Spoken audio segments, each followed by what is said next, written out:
Եթե դուք մտածում եք, որ տոնածառը պարզապես դեկորացիա է, չարաչար սխալվում եք։ Ձեր տանը կանգնած է միշտ տիեզերական պորտալ։ Տիեզերական առանցքը, որը կարող է ծրագրավորել ձեր հաջորդ տարին։ Այսօր մենք կբացահայտենք, թե դեկտեմբերի որ օրն է ամենաբարենպաստը տոնածառը տեղադրելու համար, որպեսզի ներգրավեք հարստություն և թե ըստ ֆենշուի որ գոտում պետք է դնել այն։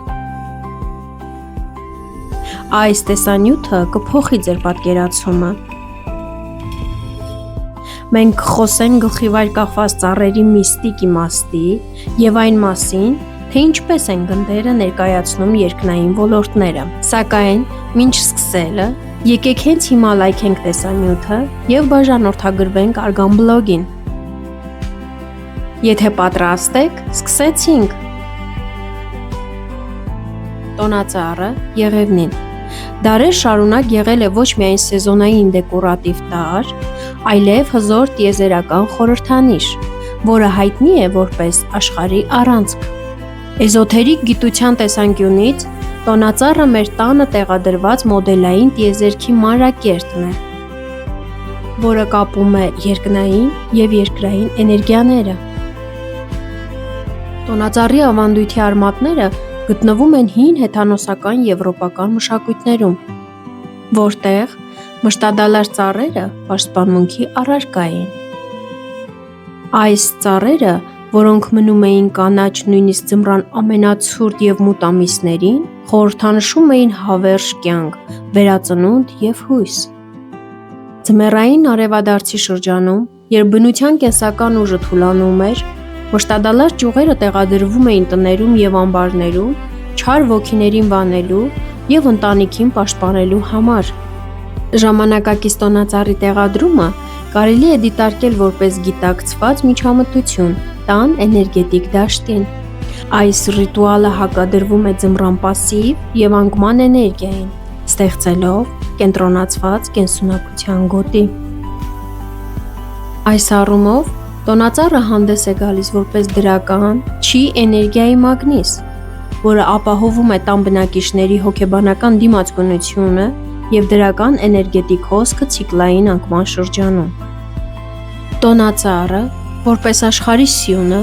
կապում է վերին աշխարհները ներքին աշխարհների հետ, երկինքը երկրի հետ։ Տոնածառը դառնում է այդ առանցքի խորհրդանշական դրսևորումը մեր տան կենտրոնում։ Տունը տոնածառով զարդարելուց հետո այն դադարում է լինել զուտ ֆիզիկական կառույց։ Այն դառնում է տիեզերքի իդեալականացված մոդել, որը թույլ է տալիս ընտանիքին շփվել աստվածայինի հետ, ապահովելով տան բարձրագույն պաշտպանությունը և ուղղորդումը։ Տոնածառը խորհրդանշում է կյանքի ծառը, համընդհանուր արքետիպը, որը ներկայացնում է իմաստություն, դիմացկունություն, հարատևություն, հոգևոր աճ և տիեզերական կապվածություն։ Էզոթերիկ որոշ ուսմունքներում ծառը ներկայացնում է մեր ներքին էներգետիկ համակարգը, ներքին կյանքի ծառը։ Այս ներքին համակարգը կապված է մեր նյարդային համակարգի հետ։ Ծառի վրա տեղադրված լույսերը խորհրդանշում են ներքին էներգիայի, քրիստոնեական ուսմունքներում մայրական աստվածային սիրո հետ, վերելքն ու լուսավորումը։ Հետևաբար, լույսերի միացումը ոչ թե պարզապես զարդարանք է, այլ ներքին լուսավորության ակտիվացման ռիտուալային կոդ։ Տոնածառը զարդարելիս և լույսերը վառելիս մենք գիտակցաբար ակտիվացնում ենք լուսավորության ներքին ծրագիրը։ Այս գործընթացը դառնում է մեր աճի, ինքնազարգացման և դիմացկունության մտադրության դրսևորումը ֆիքսված ֆիզիկական ձևի մեջ։ Եթե տոնածառը տիեզերքի առանցքն է, ապա զարդարանքները ծառայում են որպես կոդեր, ֆիքսելու և ծրագրավորելու մեր մտադրությունները գալիք տարվա համար։ Գնդաձև զարդարանքները տոնածառի ամենակարևոր տարրերից են և ունեն խորը խորհրդանիշներ։ Գունդը խորհրդանշում է շարունակականություն, անսահմանություն, կրկնություն, ստեղծում և ցիկլերի մշտական նորացում։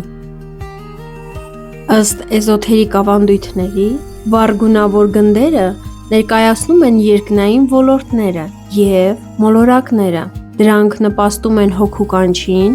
և տիեզերքի հետ կապի ամրապնդմանը։ Մինչ ապակյա գնդերի հայտնվելը, ծառերը զարդարվում էին իրական մրգերով, ընկույզներով և կոներով։ Մասնավորապես կարմիր խնձորը ներկայացնում էր դրախտի պտուղները, ինչպես նաև առատություն, պտղաբերություն և հավերժ կյանք։ Տոնածառի գագաթին տեղադրված աստղը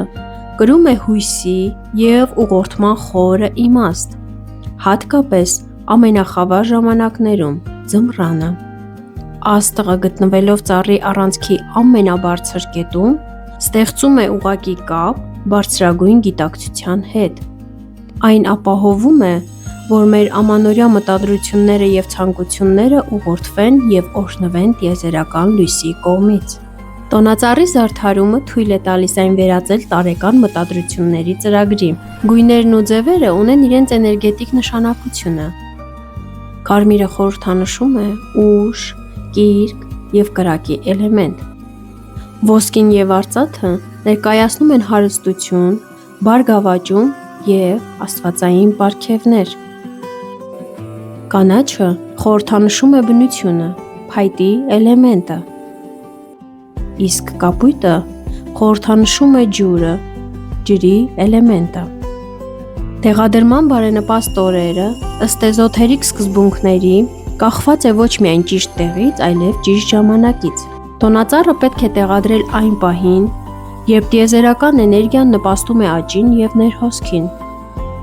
Տոնածառը տեղադրելու պահը պետք է համընկնի էներգիայի աճի և նոր ցիկլի դրական սկզբի հետ։ Աստղաբանության մեջ այս ֆազերը կապված են լուսնի աճի հետ։ Աճող լուսինը ամենաբարենպաստ շրջանն է։ Այն կրում է նոր սկզբի, բարգավաճման և հաջողության էներգիա։ Եթե մարդիկ ցանկանում են, որ տոնածառն իրենց բերի ֆինանսական հաջողություն կամ անձնական աճ, այն պետք է տեղադրվի աճող լուսնի ժամանակ, որպեսզի ծառը, որպես էներգետիկ ալեհավաք, լիցքավորվի աճի դինամիկ էներգիայով։ Ամանորի շեմին ամենաբարենպաստ օրերն ընկնում են նորալուսնից հետո, մինչև լիալուսին։ Ըստ լուսնային փուլերի, տոնածառի տեղադրման համար բարենպաստ օրերը բացառում են լիալուսնի շրջանը, օրինակ՝ դեկտեմբերի 4-ը, որը էներգիայի ավարտի փուլն է։ Ամենաիդեալական շրջանը սկսվում է նորալուսնից հետո, օրինակ՝ դեկտեմբերի 20-ին։ Ամենաբարենպաստ շրջանը աճող լուսնի փուլն է, դեկտեմբերի 21-ից 30-ն ընկած օրերը։ Այս շրջանը կրում է աճի, բարգավաճման ներգրավման և նոր ցիկլի ծրագրավորման էներգիա։ Հետևաբար, ամանորի շեմին տոնածառը տեղադրելու ամենաէներգետիկ շրջանը դեկտեմբերի 20-ից հետո սկսվող օրերն են։ Չինական ֆենշուի արվեստը տրամադրում է ճշգրիտ ուղեցույցներ տոնածառի տեղադրման համար, քանի որ այն հզոր էներգետիկ օբյեկտ է։ Տոնածառը ունի երկու ուժեղ էներգետիկ էլեմենտ։ Առաջինը փայտի էլեմենտն է, ծառի նյութը, որը խորհրդանշում է աճ, իսկ երկրորդը կրակի էլեմենտն է, բրգաձև տեսքը և իհարկե լույսերը, որոնք ուժեղացնում են յան էներգիան։ Ֆենշուի սկզբունքները ցույց են տալիս, որ տոնածառը ժամանակավոր, հզոր էներգետիկ տուրբին է, որը պետք է տեղադրվի այնպիսի գոտում, որտեղ ակնկալվում է էներգիայի աճ։ Բագուա Քարտեզի համաձայն, տան իդեալական գոտիները ծառի տեղադրման համար հետևյալներն են. հարավ-արևելք, սա բերում է հարստություն և բարգավաճում, սա փայտի էլեմենտի գոտի է։ Ծառը այստեղ տեղադրելը ամրապնդում է աճի էներգիան, խթանելով բարգավաճումը։ Այս գոտին սիրում է կարմիր, ոսկի, արծաթ և կանաչ գույները։ Հարավ, սա փառքի և ճանաչման անկյունն է։ Սա կրակի էլեմենտի գոտին է։ Ծառի կրակի էներգիան մեծացնում է հեղինակությունն ու ճանաչումը։ Արևելք, սա համարվում է ընտանիքի և առողջության անկյուն։ Սա ևս փայտի էլեմենտի գոտի է։ Ծառը այստեղ ամրապնդում է ընտանեկան ներդաշնակությունը և առողջությունը։ Եթե ծառը տեղադրվում է ոչ իդեալական գոտիներում, անհրաժեշտ է օգտագործել զարդեր էներգիան հավասարակշռելու համար։ Օրինակ, հյուսիսային գոտին ասոցացվում է ջրի էլեմենտի հետ, և այնտեղ տեղադրված ծառի կրակի էներգիան պետք է հավասարակշռել մետաղով, որը սնում է ջուրը։ Այդ դեպքում խորհուրդ է տրվում օգտագործել կապույտ լույսեր՝ սպիտակ, ոսկեգույն, արծաթագույն, մետաղական զարդեր։ Եթե տոնածառը տեղադրված է տան հարավ-արևմուտքում, դա հողի գոտին է, օգտագործեք կերամիկական զարդեր, դեղին և կարմիր լույսեր։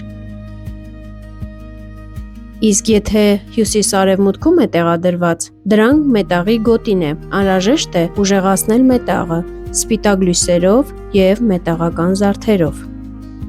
Խստիվ խուսափեք ծառը տեղադրել ննջասենյակներում։ Ծառի ակտիվ յան էներգիան, հատկապես լույսերի հետ զուգորդված, խախտում է հանգիստ քնի համար անհրաժեշտ ին էներգիան, առաջացնելով անհանգստություն։ Ծառը այստեղ տեղադրելը կնշանակի, որ ձեր բարօրության էներգիան անընդհատ կթուլանա և կմաքրվի։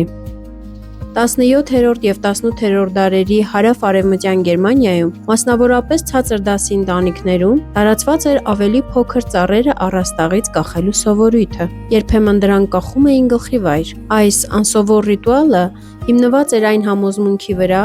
որ ծառի արմատը դեպի երկինք ուղղելով, ծառին աստվածային ուժեր էին հաղորդում։ Մինչև ավելի ուշ շրջանները նվերները դրվում էին ոչ թե ծառի տակ, այլ կախվում էին անմիջապես ճյուղերի վրա։ Այս սովորույթը ապահովում էր, որ նվերները մնան անվտանգ մինչև տոնակատարության ճիշտ պահը։ Սա ուժեղացնում է ծառի դերը որպես սուրբ, անձեռնամխելի կենտրոն։ Մինչ էլեկտրական լույսերի գյուտը, տոնածառերը լուսավորում էին բաց մոմերով։ Այս սովորույթը հաճախ էր հանգեցնում տան հրդեհների։ Էզոթերիկորեն դա մատնանշում է ծառի, փայտի և կրակի էլեմենտ և բաց կրակի զուգորդման վտանգը, ստեղծելով անվերահսկելի, գերակտիվ յան էներգիան։ Ահա այսքանը, սիրելի ընկերներ, տոնածառի տիեզերական գաղտնիքների մասին։ Հիմա, երբ դուք գիտեք, թե որքան կարևոր է այս մշտադալար ծառը մեր տան էներգիայի համար, մոտեցեք դրա տեղադրմանն ու զարդարմանը ավելի գիտակցաբար։ Թող ձեր տոնածառը լինի ձեր երազանքների աղբյուրը և հաջողության ուղենիշը գալիք տարում։ Գրեք մեկնաբանություններում, թե դուք որ օրն եք ընտրել ձեր կենաց ծառը տեղադրելու համար։ Մի մոռացեք դնել լայք այս տեսանյութի տակ, եթե այն ոգեշնչեց ձեզ, և անպայման բաժանորդագրվեք Արգան բլոգի YouTube-յան ալիքին, որպեսզի բաց չթողնեք հաջորդ աստղային գաղտնիքները։ Կհանդիպենք շուտով, մինչ նոր հանդիպում։